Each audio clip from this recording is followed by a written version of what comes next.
This project is important to the California community college system because we are one of the biggest economic drivers for the state of California. We have a number of people here who are passionate about the work that we're all convening to do, and that is making the Chef Ann Foundation something that's going to be lasting.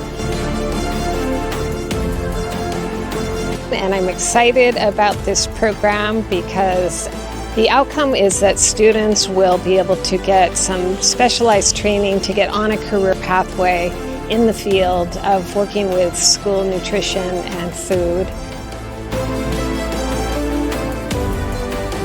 School food is an industry that I think is often overlooked and undervalued, and so we want to bring more awareness to it as a career path, especially for community college students.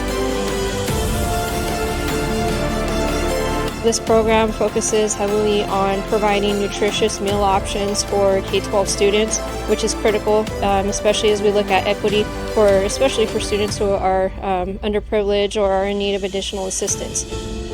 Your expertise is going to help us get to those difficult questions and try and come up with some solutions so that they can be shared on a statewide level.